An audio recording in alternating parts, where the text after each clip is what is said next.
Thank you very much. Ladies and gentlemen, good afternoon. Good afternoon. Habari za leo. Let me begin by saluting the guests of honor for this event. The survivors, the victims of torture who are in this room. I salute you.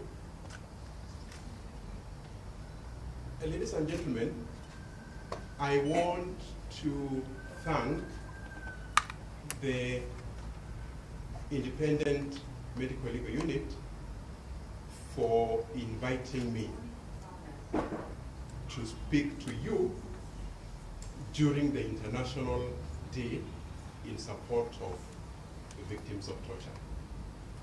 Now, every 26th of June,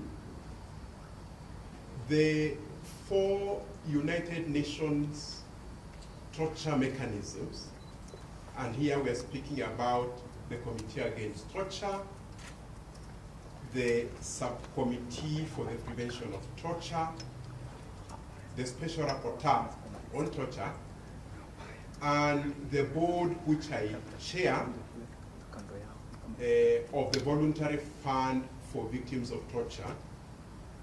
We issue a thematic joint statement addressing a theme of topical concern on the global situation of torture. Now, I should just say, because I won't speak to it again, I'll just mention it and say that our statement this year is on the absolute prohibition of torture in armed conflict.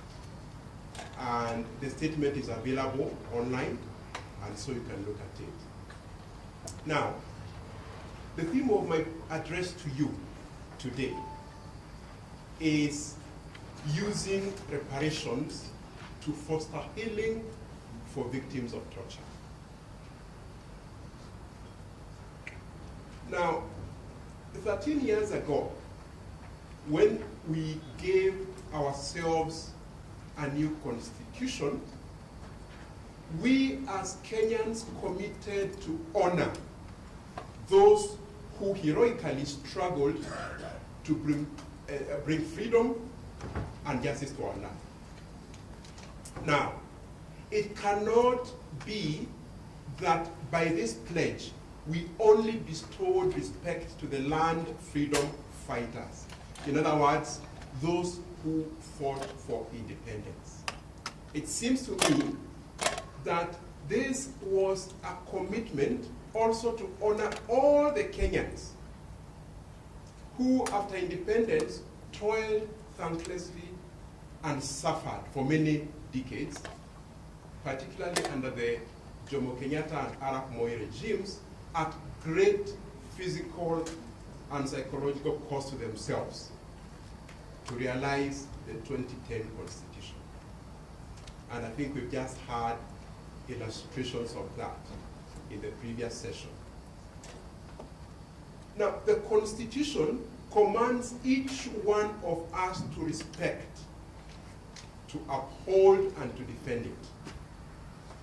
So we then think about the Constitution, that it affirms that every person has a right not to be subjected to torture in any manner, whether physical or psychological.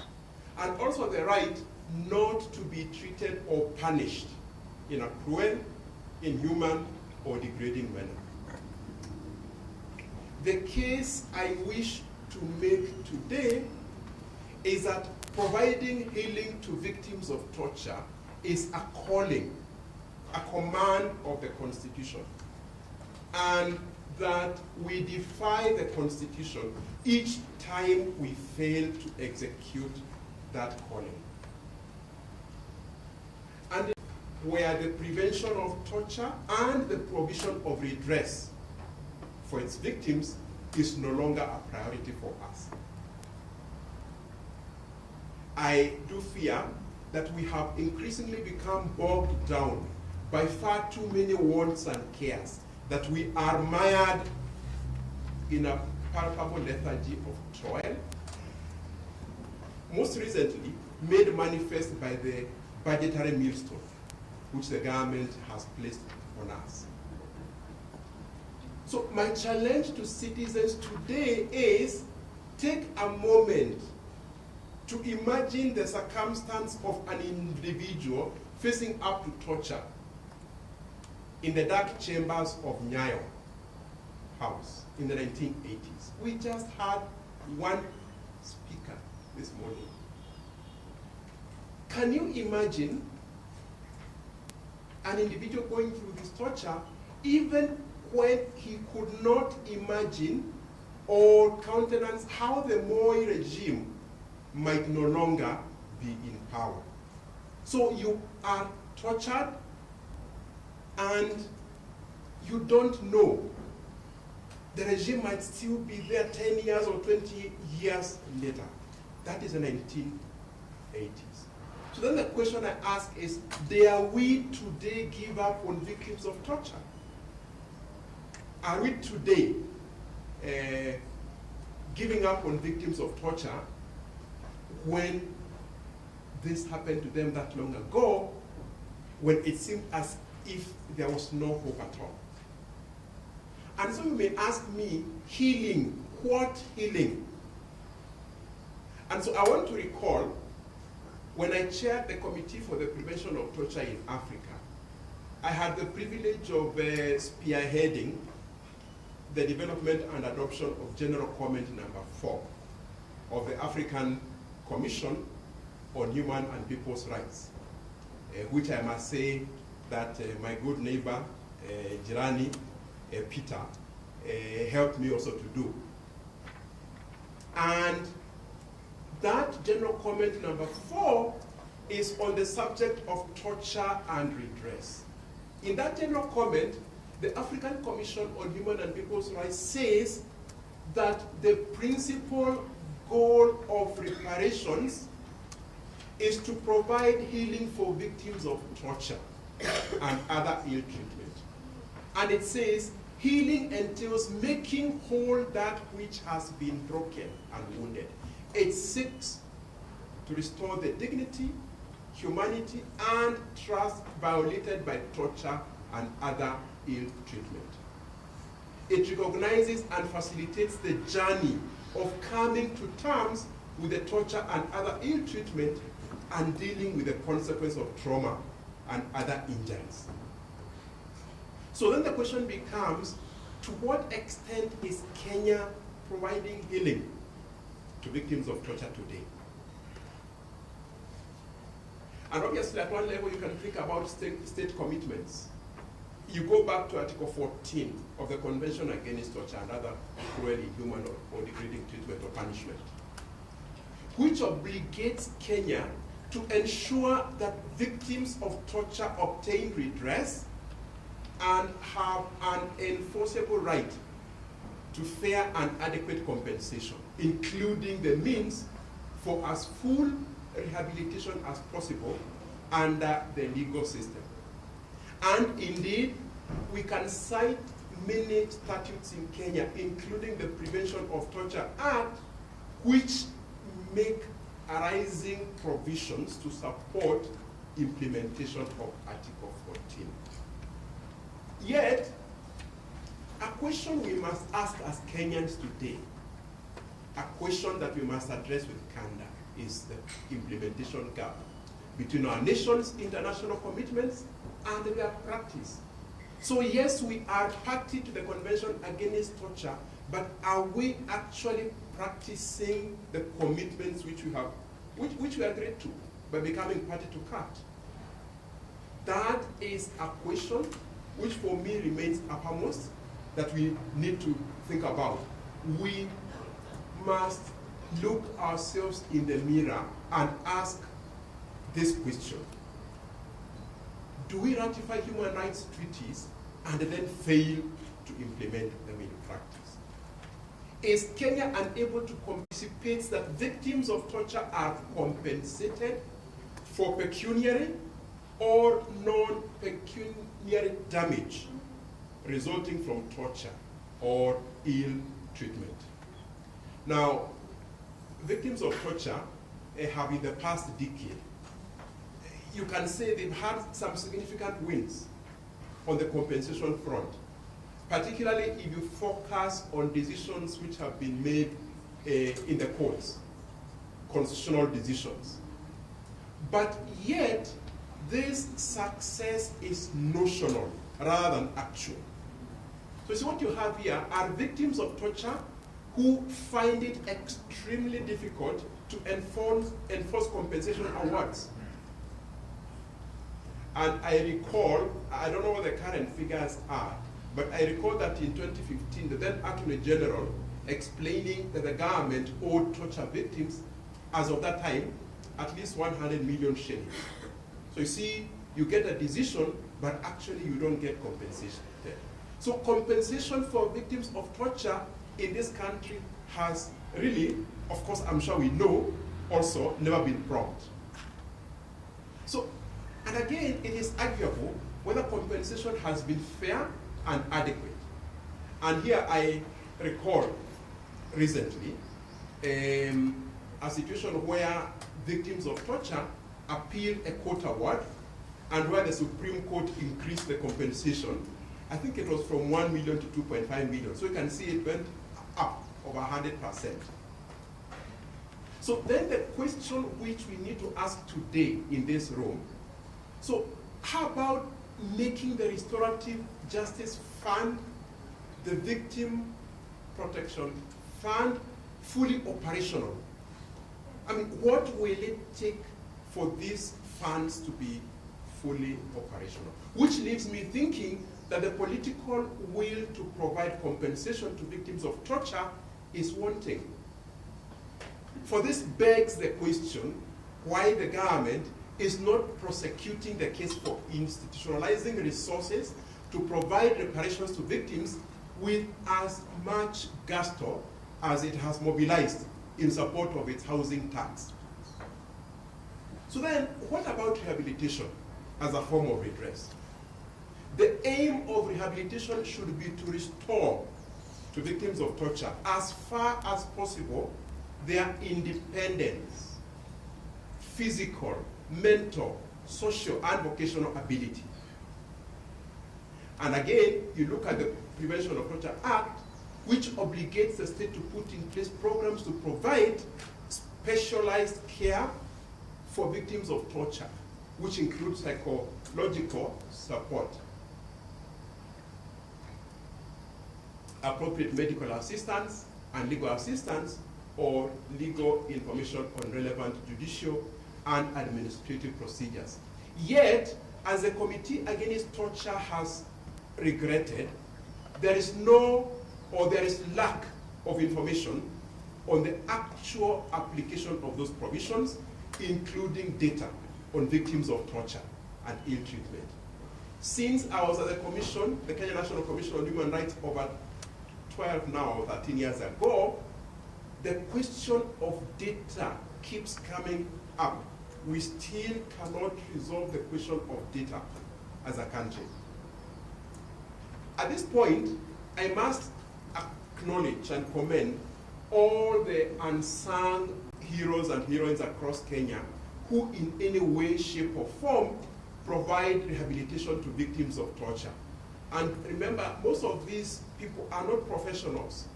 You know, they are volunteers, they are family, they are friends, they are neighbors. And so the unerring question we must all ask is the extent to which Kenya has established and resourced a comprehensive rehabilitation policy for victims of torture. A policy that ensures for victims of torture full rehabilitation, or as full rehabilitation as possible. Let me at this point mention the importance of all actors acquainting themselves with the revised Manual on Effective Investigation and Documentation of Istanbul Protocol, which was launched in its new form in June of last year. The updated protocol reflects evolving understanding of the practices and effects of torture and other ill treatment and lessons learned in using the Istanbul Protocol over the past 20 years. So now when you look at it, it actually does include 2 new chapters providing guidance on the role of health professionals in various contexts in which torture documentation may be necessary, and also for states on how to implement the Istanbul Protocol. And as you know, or perhaps some of you may know already, the protocol also did include a number of other critical issues, including around the law around rehabilitation. Now,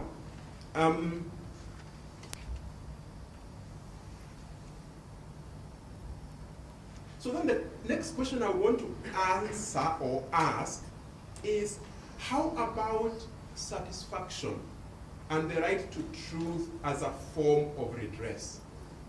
Have we as a nation had closure on the wounds which different regimes have dealt us? Have measures been put in place to stop continuing violations? Has there been verification of the facts and full and public disclosure of the truth? Have there been apologies? And one could ask so many more questions. We must not allow satisfaction and the right to truth as a form of reparation to be ripped out of our collective grip as a nation, because I fear that can happen. A question we must address with candor is this one. How many in government today or in past governments watch with quiet glee as our fight for important things like transitional justice become more and more muted? Muted, the word, not my name, right? Indeed, just recall all those key, extremely problematic events. The Wagala massacre, or even more recently, just recall the unlawful use of lethal force, for example, around the 2017 general election. What really has been done to amend these atrocities? Or we just make statements and then we move on. And of course, there are the now, I should not even talk about them. I think the quite hazy Kenya Kwanza manifesto pledges. I don't even remember them. It was things like ending extrajudicial executions, amending the National Coroner Service Act to establish the Coroner General's office. Perhaps that has begun to happen, I don't know. Establishing a special tribunal for gross human rights violations and enforced disappearances, and there are many more. You know, so have we forgotten all those? Now that he is in power, you know, I think we have to remind the government that it should not follow the footsteps of its predecessor, who were quite happy to not speak about human rights. It is important that the government continues or addresses human rights directly. It seems to me that the very worst of impunity, the sort of impunity which happened during the Kenyatta regime, Jomo, and the Arap Moi regime, have gradually crept back into our workplaces, our social lives, our living rooms. And I think as Kenyans, we must again raise our voices against this. It's important that we don't allow silence to catch up with us. Now, let me, before I conclude,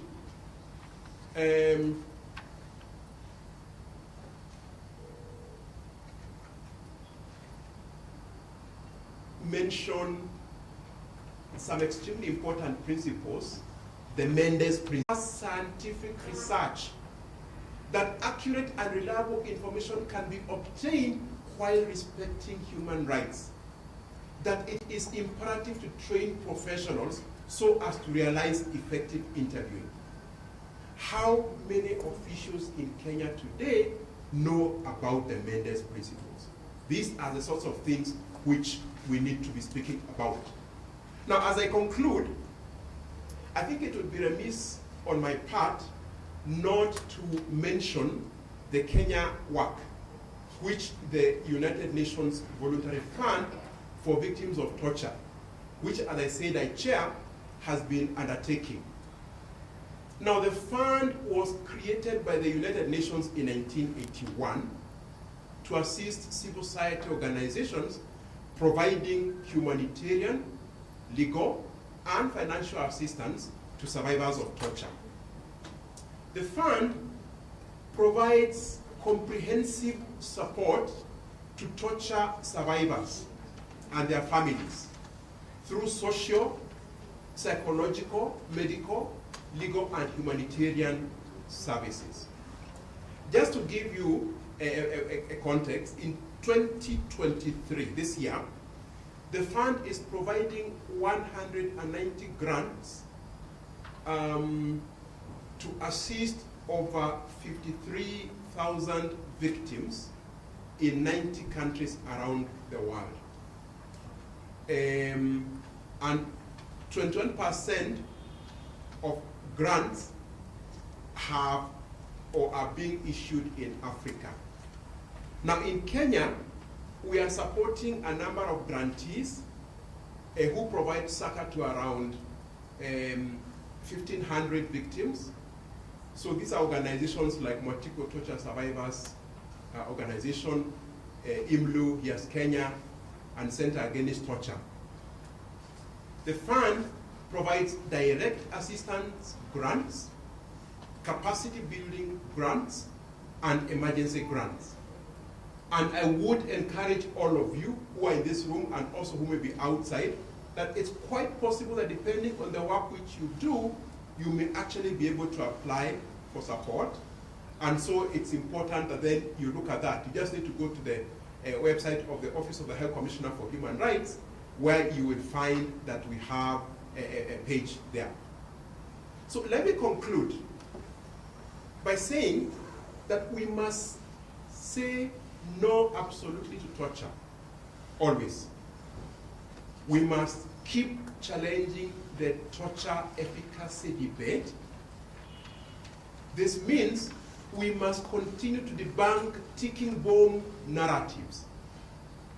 We must contextualize ticking bomb scenarios for Kenya, such as when our government, when you hear the language of they have rounded up. And so who you are rounding up are herdsmen from the community so that they may tell the government where their fellow villagers have hidden guns. We must explode, or is it implode, whatever the word is, those sorts of scenarios. We also must make sure that we don't become co-opted into becoming torturers. You just need to read our WhatsApp groups in the villages, in our gated communities. Someone has stolen, a boda has stolen your phone. What do? You begin imagining all manner of devilish torture contraptions. That if you got them, if you got the boda, you torture them so that they will tell you where their phone is. And my final message to those of us who work to prevent torture in Kenya, those who are in this room and everyone else, my message is simple. Let's all work together in concert, in partnership. I don't think it's necessary that we need to work in competition. I think the space is big. We need as many people to come and support victims of torture as possible. Thank you so much.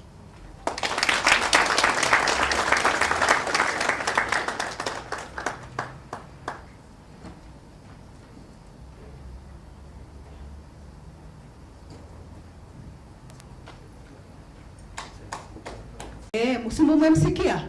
Na najua mko na swali. Kwa hivyo tupate swali moja katikati yenu, CSO mmoja and one maybe state agency, so that we capture the 3 questions. Haya, swali? Kuna swali? Asante sana. Please proceed. Maybe let's get, this is question number 1. Another one? Asante sana. Another person? As we continue, the people facilitating the vigil session can be set up so that as the commissioner answers the questions, then we are able to just go straight to the next session. Let's begin with the questions. Brief, straight to the point. Asante. Asante sana Commissioner. Swali langu ni sisi tuko na kikundi cha watu karibu 200 ambao tuliwasilisha kesi tukisaidiwa na United Nations Fund for Victims of Torture. So tulikuwa nataka kujua how do we link up, because most of them can they benefit from medical support? Wengi ni wazee. Thank you so much, Commissioner. Umesema kwamba tayari mlikuwa mkisaidiwa na UNFVT kuwasilisha kesi. That one was for litigation.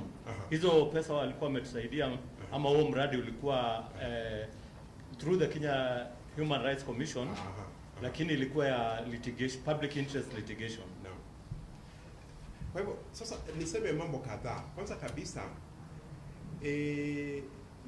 siwezi kuzungumza sana kuhusu hilo jambo, maana ni lazima kwanza niangalie karatasi, nielewe vizuri kabisa, maana pengine hata huo usaidizi ambao ulifanyika kabla hata mimi niingie katika hicho kikundi UN, katika hicho kitengo ambacho kinasaidia na hizo pesa.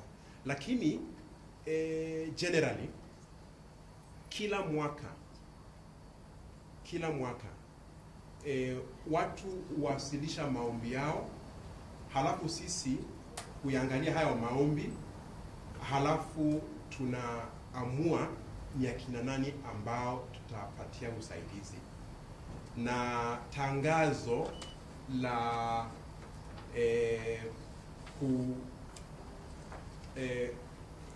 kuitisha tukiuliza watu kwamba walete maombi yao, hilo tangazo hufanyika mwezi wa kwanza na mwezi wa pili kila mwaka.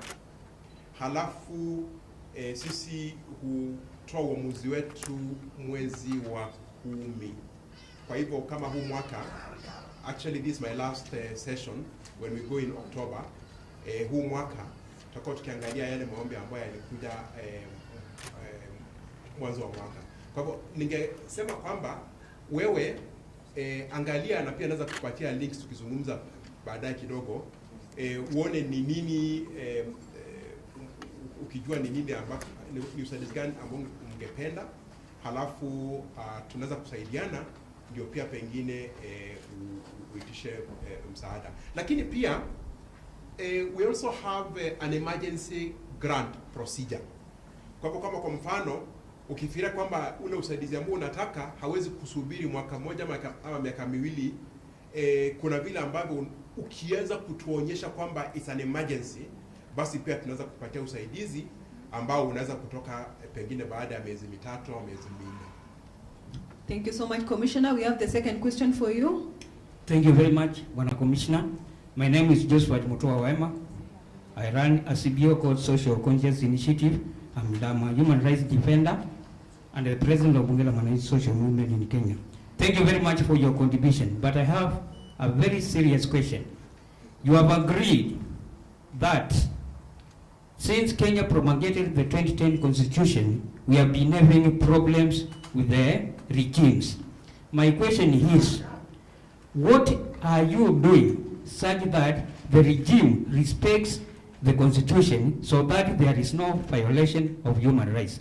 This is with respect to the acting CEO of Victims Board, because she confessed before the gathering here, board is incapacitated. Why should we have boards which are incapacitated? For example, she agreed that they cannot help any victim. should such boards exist? So what is your commission doing to ensure there is obedience to the Constitution so that we don't have dormant boards, and these are as a result of taxpayers' money? Thank you. So I need to explain that nowadays, my day job is as a researcher and scholar and lecturer at the University of Nairobi. Now, I think you've asked a very valid question, and I think the question is for all of us. It's not for one person. It's about what are we doing in our various callings to actually ensure that government is more accountable, to ensure that government operationalizes the various institutions which then can provide services to victims of torture. And I'm sure there are many answers that can be given. I'm sure Peter Kiama would have some answers. I think for me, and that's why I'm challenging us, it's not just about civil society. It's about the media. It's about what we prioritize to report on. It's about how big or how small the headline is. It's about whether we use a cartoon or not. Okay? And that's why I use the example of the recent discussions around, is it not the 3% or the 1.5% tax? And my point is, we do have responsibilities as Kenyans. And again, my calling, my plea is that we should not drop the ball. We need to keep at the ball. I noticed that the Committee Against Torture, which is one of the sister bodies that works at the UN level on issues of torture, made a recommendation last year asking Kenya to operationalize those various funds. So I think one practical then question would become, what is it that all of us are saying to the Attorney General and to everybody else who is responsible in terms of pushing forward and finalizing these agendas? In 2008, many years ago now, when we went before the Committee Against Torture, what we got out of that committee was the importance of passing enabling legislation for Article 29. We drafted the Prevention of Torture Act, but it took nearly 7 or 8 years for that bill to become law. Unfortunately, that's what tends to happen, and I think the challenge is that we cannot have victims of torture wait for that long to get services.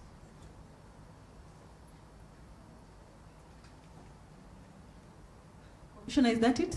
Yes. Thank you very much. Asante sana. Tumpige makofi. We can assist him to get back. Asante sana. Thank you very much. Ladies and gentlemen, si tunaendelea vizuri? Tuko salama? Tumetweet. Wangapi wametweet? Oi, nilisoma hashtag bure. Yes.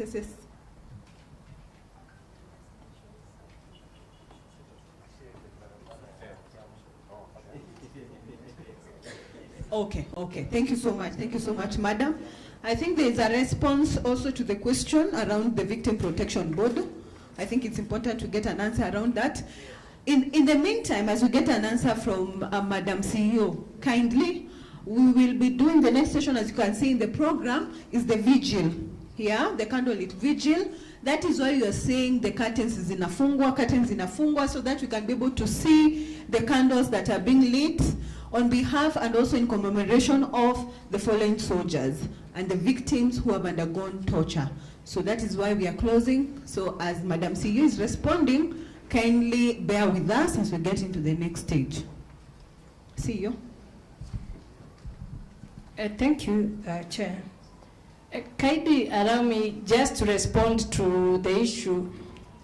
What's the name so that I may call by name?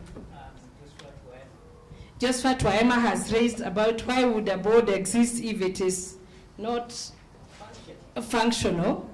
I think that should, I think perhaps that is a wrong impression that was gotten. Let me repeat this for the record. the Victim Protection Board is a new board. The act was what we have said, and what even I have heard the speaker, Dr. Mute, saying, it's only the part of the compensation that has not been operationalized, and it is under process. And I said it is being worked on, subject to a task force headed by the Treasury. The rest of the act, we are in the formative stages of the board. We must put systems into work. You must have a secretariat and other aspects. So it is not a one-day job, my friend. It takes a bit of time.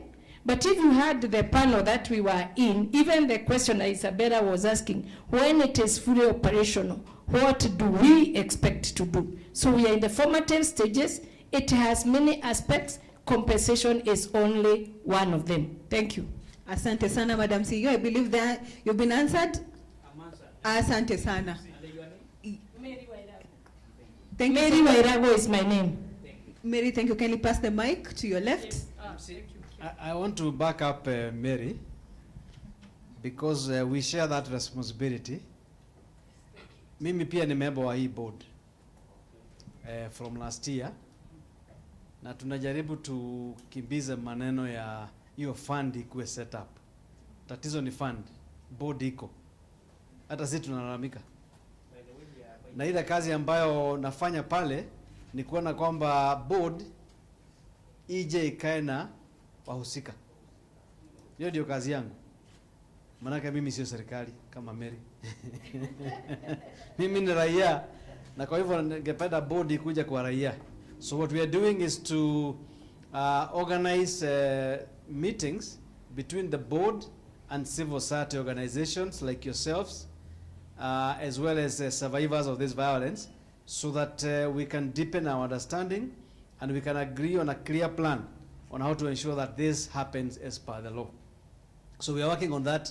Maybe before the end of the year, we'll have all organizations, whether you are registered or not, who support and hold the hands of victims, can meet the board members to help the board members understand the enormity of the problem. The problem is huge and needs to be addressed by all of us together. So that's going to happen very soon, so that we have a clear understanding. We even begin to establish, I think we had agreed, we begin to establish a database of victims of crime, including torture and police violence. We have all those in the database so that the government has a clear database under the Victim Protection Board.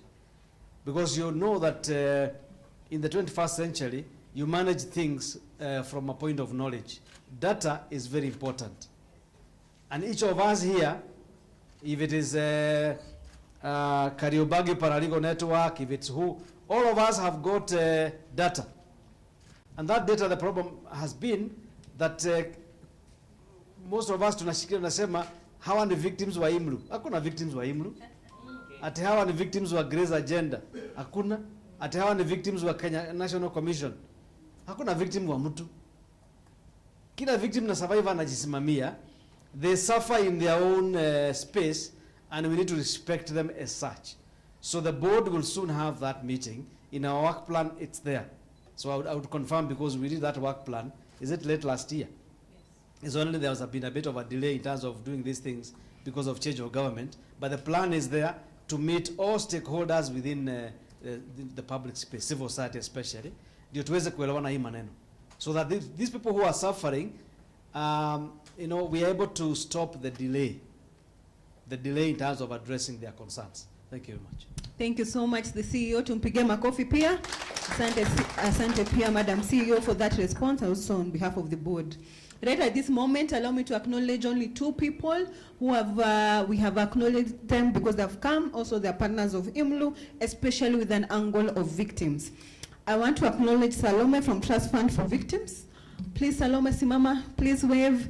Tumpige makofi. Asante sana. Today is the Victims Day. Chief guest, please allow me to continue acknowledging Jacqueline from Grace Agenda. Also my friend, wakati wa campaign. Asante sana. Thank you very much, Jacqueline. Asante sana. Ladies and gentlemen, we are entering into the next session as per the program. It's called the Candlelit Vigil. Right at this moment, I will invite Mugacho and Isabella to lead this session so that we are able to celebrate the fallen soldiers. Asanteni sana.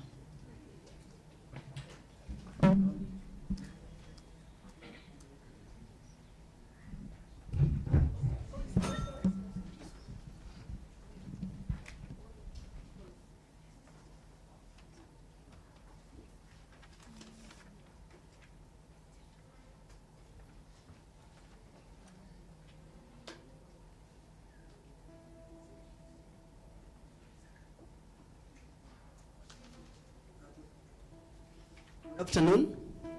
Good afternoon. So we want to enter in a solemn session where we want to stand with the victims and survivors of torture. So at this moment we have a candlelighting vigil.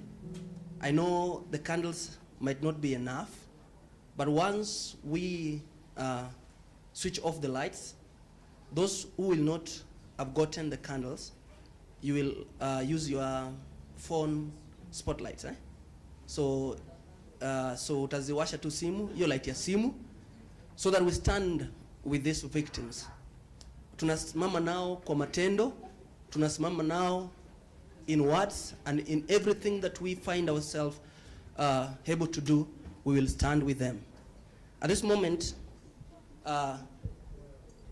my name is SM Amimo. I work with IMLU as an investigator.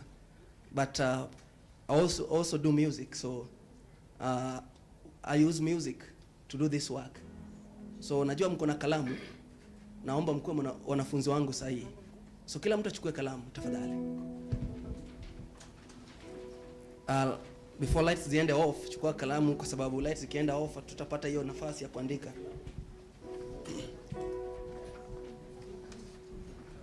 Viva comrade, viva.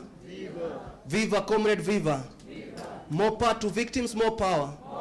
More power to survivors, more power. Viva comrade, viva. Bado tumeshachukua kalamu. Tukae tu chini bado. Chukua kalamu na kitabu. Haya, andika hivi. Tutajifundisha sisi sote, Mungu alituumba na sauti, na kwa hivyo tunaanza imba. Andika torture. Nitaichanganya haya maneno Kiswahili na English kwa sababu sikupata the best word to express this for all of us to understand. So andika torture ni janga kubwa. Nimeita disaster kwa sababu chenye inafanya kwa familia zetu. I was in Wajir juzi there as a representative of IMLU. Andika torture ni janga kubwa. Thank you. So when we were there documenting this case of two gentlemen who were fatally shot by KWS officers, one of the gentlemen alikuwa ameacha bibi yake kama ako mjamzito, na another gentleman familia yake walikuwa wamekufa, baba na mama walikuwa wamehaga, na yeye alikuwa amebaki breadwinner, huku ameacha watoto na bibi. So torture has a lot of damage to our society that we don't speak about. Sometimes we just speak about numbers na mnasema is okay, but when the impact is very big, then andika tuseme no to torture. Tuseme no to torture. Then andika nyingine, we stand against torture in Kenya. Asante. Kila mtu ameshaandika? Tuache tumulize. Asante.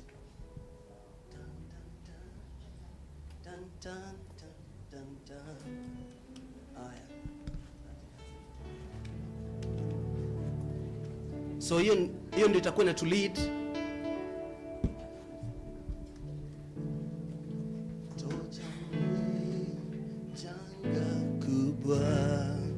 Tumeshaandika. Sasa angalia kitabu before lights ziende off, eh? Haya. Torture ni janga kubwa. tuseme no, no to torture. We stand against torture. We can do that. Let us try again. Torture ni janga kubwa. Tuseme no, no to torture. We stand against torture. I am Kono. Torture ni janga kubwa.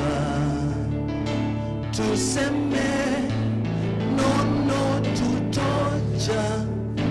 We stand against torture. Oh, tuseme no, no to torture. We stand against torture. Sasa nataka hiyo pale pa we stand, sema I stand. Unajua mara mingi we don't personalize this war against these vices that happen in our society. Ndio maana inaendelea. We expect at victim protection ndio wangangane peke yao. Lakini hata wewe kuna kitu unafaa ufanye, si ndio? Sawa, tuanze. Torture ni janga kubwa. Tuseme no, no to torture. I stand against torture. Oh, tuseme no, no to torture. I stand against torture. Thank you so much for being good students. So tunaanza. Lights off. Kila mtu asimame.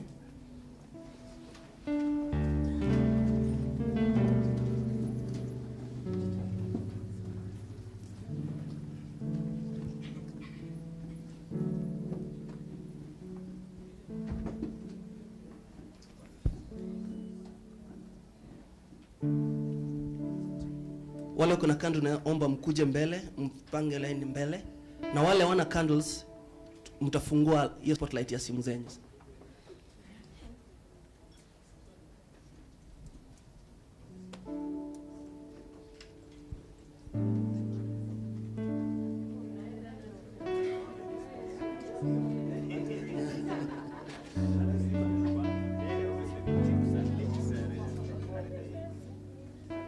Mama Victor na kungoje. Kama hauna, washa spotlight ya simu tafadhali. Tuko na simu? Yeah, we will improvise. We have something, we can do something. Yeah, we can do something. Unajua kwa nini tumekosa kuwapea wengine candles? Just to tell you, hata kama wewe si mwana serikali, there's something you can do. The phone that you have represent something that you can do. The voice that you can speak out. So tunaanza. Torture ni janga kubwa. Tuseme no, no to torture. I stand against torture. Torture Victor Ford, Bernard Okot, Kevin Vitao, Maxim Amambia, Robert Akanda, Stephen Baluka, Nixon Obure, Albert Nyachae. I stand against torture. Torture ni janga kubwa. Tuseme no, no to torture. I stand against torture.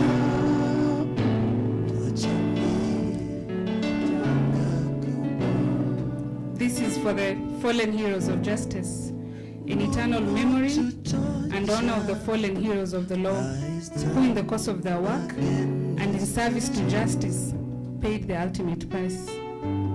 And it is with courage and perseverance that they stood their ground against tyrants and murderers who seem invincible but in the end always fall. This is for Counsel Samuel K. Ndungi, who is an advocate who was tortured to death in April 1997. This is for Eliaza A. Babu, who was an advocate of the High Court of Kenya. who was tortured in January 1999. This is also for Jilo Raha, who is an advocate, who died from brutality in June 2008. We have Anthony Munjiri, an advocate of the High Court of Kenya, who was tortured, brutalized severally in September 2011. We have Rose Waruinge, also an advocate of the High Court of Kenya, an ardent human rights defender, who was tortured and passed on February 2012. And we have our very own Willie Kimani, who was tortured together with his client. Jani janga kubwa, tuseme no to torture. We stand against torture. This is for Willie Kimani, who was an advocate of the High Court of Kenya, who was killed 3 days to June 26th. He died together with his client and his taxi driver. Thank you. Torture ni janga kubwa, tuseme no to torture. I stand against torture. Tunakumbuka Victor Koth yule ambaye alikuwa tortured akitoka kazini, kwa anafanya na akauniwa. Tunastana na Bernard Okoth yule alikuwa anafanya kazi Kikumba. Tunastana na Kevin Gitau yule alikuwa tortured mpaka the end, akichukuliwa kwa barabara kutoka kazini. Tunastana na Maxim Amambia yule alitolewa kwa nyumba akakuwa tortured na akauliwa. Tunastana na Robert Akanda yule pia alikuwa tortured. Tunastana na Stephen Baluka yule alikuwa tortured na alikuwa mtoto anaenda kufanya form 4. Tunastana na Nixon Obure na Albert Nyachae wale walikuwa tortured na askari. Torture ni janga kubwa, tuseme no to torture. I stand against torture. Let us all say no to torture. Comrades, no to torture. Comrades, no to torture. Torture ni janga kubwa, tuseme no to torture. I stand against torture. Something. Can go back to your seats. Torture ni, you can go back to your seats as we just. Torture ni janga kubwa, tuseme no to torture. I stand against torture. Tuseme no to torture. I stand against torture.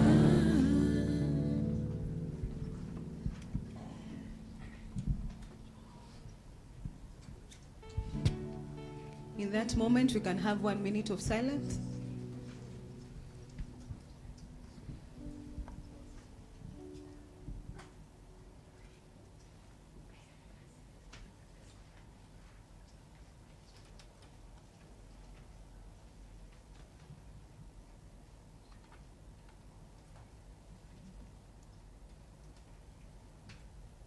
Thank you very much.